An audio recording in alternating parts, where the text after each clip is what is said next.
Kilo सेब और 1 kilo अंगूर का कीमत किसी दिन में 60 रुपए आएगा ना। 4 8 2 किलो सेब और 1 किलो अंगूर। सुनिए, यहाँ पर ही बात आया सेब का और अंगूर का। माने तो मान लिया कि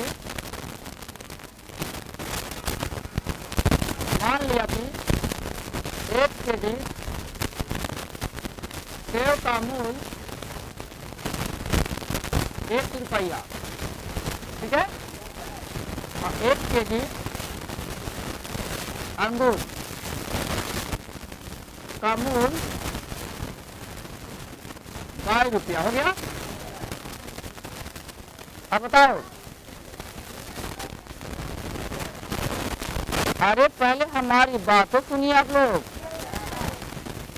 हमारा कहना है कि 1 किलो सेब का मूल्य हमने माना है 1 रुपया और 1 किलो अंगूर का माना है 22 रुपया। आपका किताब में 10 किलो है कि 20 किलो, उसको तो मतलब सिर्फ 1 किलो। कितना बोले? 1 किलो का अगर जान गए तो आप 2 किलो को निकाल दीजिएगा, 10 किलो को निकाल दीजिएगा, ठीक है। आप सब्जी वाला के यहाँ जाते हैं, आप पूछते हैं बताइए तो जी कैसे किलो दे रहे हैं आलू जी, तो बोलता है 12 रुपये 13 रुपये किलो। तब आप अपने से अनुभव कर लेते हैं कि जब 12 रुपये दे रहा है तो हमको 30 रुपया तक 1 किलो होगा, 2.5 किलो होगा। नहीं, कलम लेने के लिए जाते हैं, कॉपी लेने के लिए जाते हैं तो पूछते हैं दुकानदार से कि कैसे कॉपी दे रहे हैं, तो बताता है कि 20 रुपये कॉपी। तो आप जोड़ लेते हैं कि जब 20 रुपये कॉपी तो हमको 3 लेने में 60 रुपये लगेगा ना, ऐसा होता है ना। तो पहले 1 के मालूम रहेगा, तब पहले 1 के मालूम रहेगा। आप सोचे कि हम 10 को पहले मालूम कर लें तो संभव? आप बच्चा हैं, छोटा ना हो, इसलिए पहले 1 को मानिए। तो हमने क्या किया, मान लिया कि 1 किलो सेब का मूल्य कितना रुपया और 1 किलो अंगूर का मूल्य कितना रुपया। अब आइए, आप कहता है 2 किलो सेब और 1 किलो अंगूर, तो 1 किलो सेब का 1 रुपया, 2 किलो का 2 रुपया, 2 1 प्लस 1 किलो अंगूर 22 बराबर 160 रुपया। 1 नंबर बन गया। आप कहता है 1 महीना के बाद 4 किलो सेब, 1 किलो का है 1 रुपया, 4 किलो का हो जाएगा 4 रुपया। 2 किलो अंगूर, 1 किलो के 22 रुपया, 2 किलो के 22 बराबर 300 रुपया। समीकरण नंबर 2 बस हो गया। कहानी बन गया, खाली समीकरण में था, बन गया है नहीं।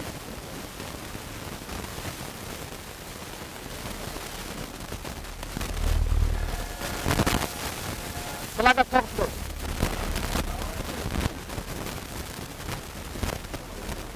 इसको छोटा भी कर देते हैं। देखो छोटा कैसे करेंगे, तो 2 से बाहर के 2 हो जाएगा 2 1 और प्लस खाली 22 और बराबर से 150 2 नीचे 300, ये दोनों हो गए, ठीक है। अब कल हम 5 बता देते, आज 6 चलते हैं। 7 के 2 7 में 3 बचे, तो कल 7 का मित्र बताते तो 2 बन गया था, बनाते हैं। चलाओ 5 के 1 आ जाएगा,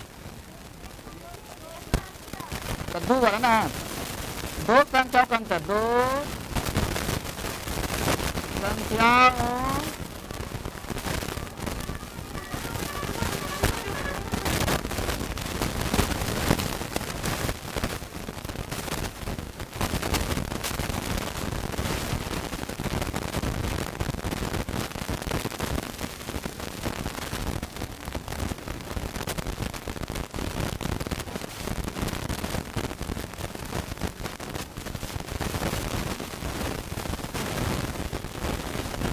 देखिएगा, काका 2 संख्याओं का अंतर मैंने क्या होता भैया, यानी अंतर मैंने कहता 2 संख्या घटाने बराबर 4 और जोगफल 6। यानी जितना दो ना वही दोनों गुणन होगा 6। ठीक है, तो बताइए कि संख्या कौन है। आइए यहाँ पे आंसर पहले मानना होगा। माना कि क्या माना बताइए, एक दूसरी संख्या। अब भेज जाएगा प्रश्न से, कहाँ भेज देंगे, कहता दोनों का अंतर यानी एक से घटाओ के 22 बराबर 4, एक नंबर। और फिर एक से प्लस के 22 2 नंबर। देखो दोनों बराबर ना है, यहाँ से कहता है अंतर लाओ, तो लिखेंगे ना समीकरण 1 प्लस समीकरण 2 से एक में 2 को जोड़ेंगे, x माइनस के 22 बराबर के 4 और x प्लस 22 बराबर के 6 जोड़ो तो इसे ही खत्म हो जाएगा। 2x बराबर के 10 होगा, तो गुना के उल्टा x बराबर 10 बटा के कट जाएगा, तो x बराबर हो जाएगा 5। अब x के मान रखिए 1 में, x के मान 1 में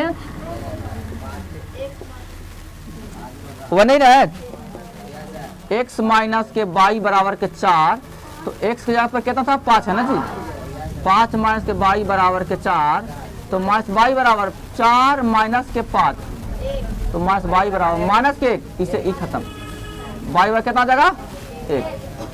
अब ले दो पहली संख्या कौन था, x ना था 5, और दूसरी संख्या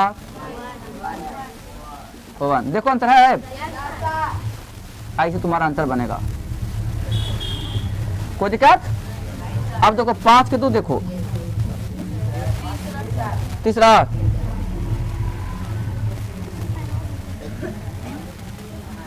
एक संख्या दूसरी की 3 गुनी है, एक संख्या दूसरी की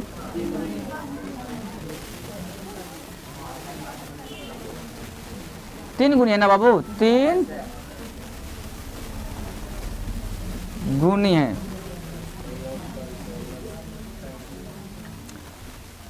एवं उनका योगफल 16 है, एवं उनका योगफल 16 है। योगफल कितना है 16 है। संख्या निकालें,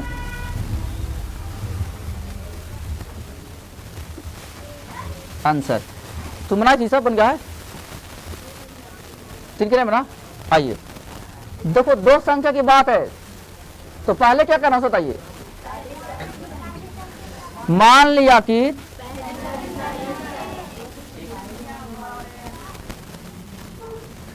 पहली संख्या बराबर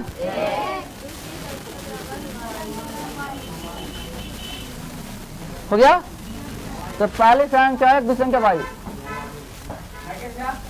आबा ले लो भैया, ले लो हो, लाओ।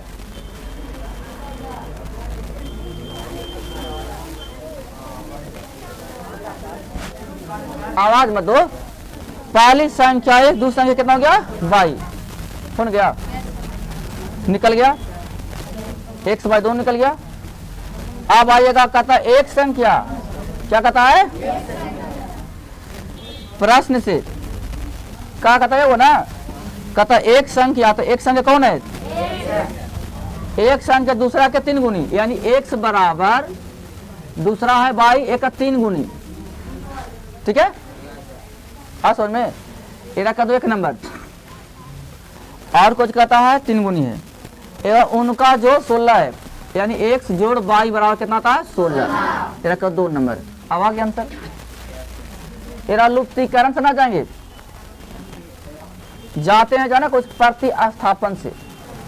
x के मान कितना है, तो x के मान 2 में देने पर, कहां देने पर, इन 2 है, तो हो जाएगा 3 बाई और प्लस के बाई बराबर के 16, 3 और 1 4 बाई बराबर 16, तब बाई बराबर 16 बटा के 4, बाई बराबर कितना आ जाएगा 4, बाई के मान आ गया 4, और बाई के मान रखे 1 में, बाई का मान 1 में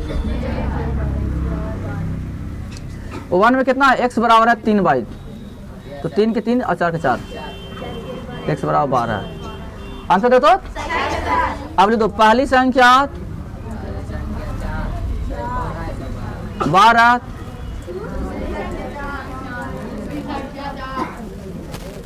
ठीक है। आइए 6 में लिए, अब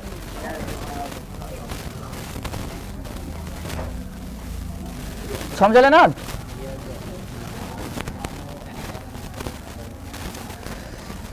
यदि किसी भिन्न के हर में, यदि किसी भिन्न के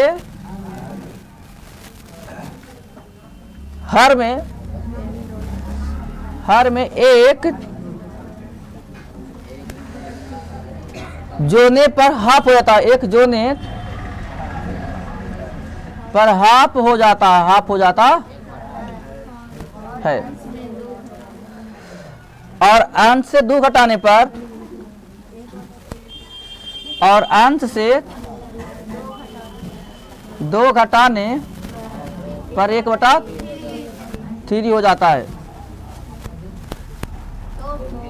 तो भिन्न,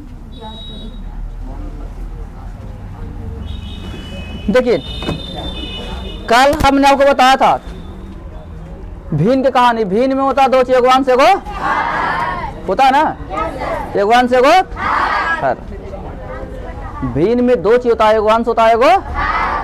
हमने कहा है कि जब भी भिन्न की बात आए तो एगो अंश एगो हर मान लेना। आई आंसर, माना कि भिन्न का अंश बराबर x और हर बराबर, तब यहाँ लेते हैं भिन्न बराबर अंश बटा, तो हो जाएगा x बटा के हो गया। आप घुसिए प्रश्न से। यदि किसी भिन्न के हर में एक जोना है, प्रश्न से ये भिन्न है, क्या है, कह रहा ना कि हर में एक जोना है, हर है बाई ना हो, तो कितना का हाफ हो गया, एरा सजा लीजिए, इस जगह नहीं तो हो जाएगा 2x बराबर बाई प्लस को 1, लाइए इसको खींच करके 2x आप प्लस उल्टा बराबर को 1, 1 नंबर यहाँ तक हो गया। फिर कहता है अंश से 2 घटा दिया जाए, यानी x माइनस के 2 बटा के बाई, अंश से 2 घटाने पर 1/3 होता है, 1/3 होता है, इस जगह ना इस जगह, तो 3x माइनस 3 दूनी के बराबर के बाई, लाओ 3x और माइनस के बाई बराबर नेगेटिव के समीकरण नंबर। अब देखिएगा यहाँ 3x है, यहाँ 2x है, यहाँ 3x है, यहाँ बाई है, यहाँ पे बाई है, बराबर है ना। तो लिखिएगा 1 घटाओ 2 से, 1 घटाओ 2 से, 1 में कितना है 2x माइनस बाई बराबर 1 और 3x माइनस के बाई बराबर के 6, तब माइनस और प्लस माइनस, इसे खत्म हो गए हो, 6 में से गलत 5 ना हो, आई घट के अगले बाबू माइनस के x, इसे ई x बार कितना आ गया 5। अब x के मान रखिए 1 में 2 में, x के मान समीकरण 1 में देने पर, समझ में आ रहा सबको, 1 है तो लिखिए 2 गुना के 5 में देना होगा, अन्ना के बाई है, अब बराबर 1, तब 5 दूनी के 3 जगह कटेगा, मास बाई बराबर 1 घटाव के 10, तो हो जाएगा मास बाई बराबर के 9। आई मास मास खत्म हो गया। अब लिखिए भिन्न बराबर, अब होगा भिन्न लिखो, भी और ना, भिन्न बराबर पहले अंश ना, तब ना हर, तो याद देखिए अंश कितना है, तो x का मान कितना लाते और हर कितना लाते बाई। देखो आंसर 5/9 है जी। कोई दिक्कत किसी को?